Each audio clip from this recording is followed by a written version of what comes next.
So we're going to start looking at some different operations and dealing with fractions today, looking at specifically just adding and subtracting them. Before we get into that, we got to look at it and say what exactly is a fraction. So we have this fraction here, a over b. A is the numerator.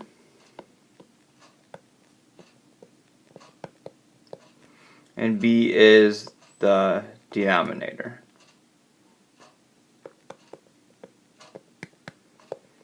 So a over b is telling us that it's a divided by b. So that's just a brief overview of what a fraction is. A divided by b, a is the numerator, b is the denominator. When we talk about adding and subtracting them, we have these steps to follow. The first one is to make sure we have a common denominator.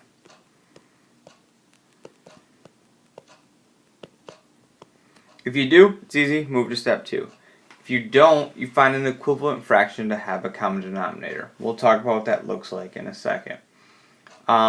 Second step is to add or subtract, depending on the problem, the numerators.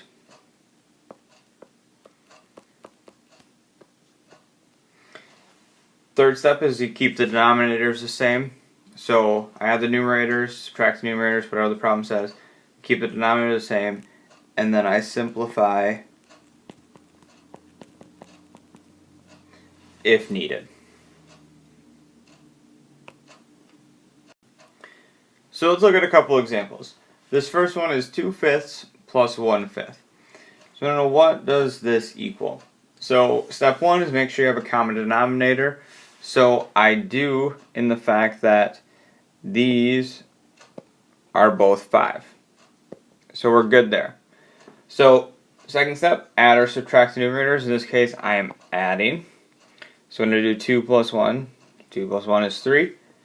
Step 3 is to keep the denominator the same, so do 3 over 5. Step 4 is to simplify if needed. In this case, there's nothing that goes into both 3 and 5 to reduce that any further, so it's simplified. This is my final answer. Second one I look at and I say, okay, 5/8 minus 2/8.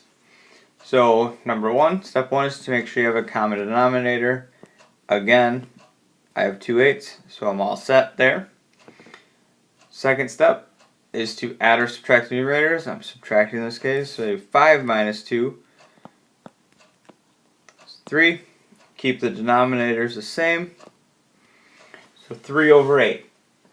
In this case, again, there's nothing that goes into both 3 and 8 to divide evenly, so this is my final answer. So these two examples is where I get into where I don't have a common denominator. So I have 5/7 plus 3 over 14. 7 and 14 are obviously not the same number, so I need to ask myself, how do I get common denominators? How do I find that equivalent fraction? First thing I usually do is to look and say, okay, does the smaller denominator go into the bigger denominator? Can I divide it evenly into the bigger denominator? So in this case, is 14 divided by 7 an even number? Well, if I do that, 14 divided by 7 is 2, and so that works. So to find the equivalent fraction, I'm going to multiply this 5/7 by 2 over 2. I'm basically going to multiply by 2 over 2 is essentially 1, because 2 divided by 2 is 1, so I can do that. And then I can rewrite this problem as 2 times 5 is 10, 10 over 14 plus 3 over 14 stays the same.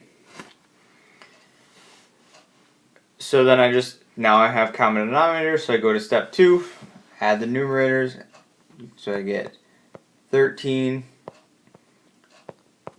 over 14, and then again I can't simplify because that does not go into 13 and 14 don't have anything that goes into it commonly. So last example here is 3 minus 2/5. Now anytime you see a whole number, I can write this as a fraction over 1. Remember we talked about that division, so 3 divided by 1 is 3, so it works. It stays the same thing. So I have a denominator of 1 and a denominator of 5.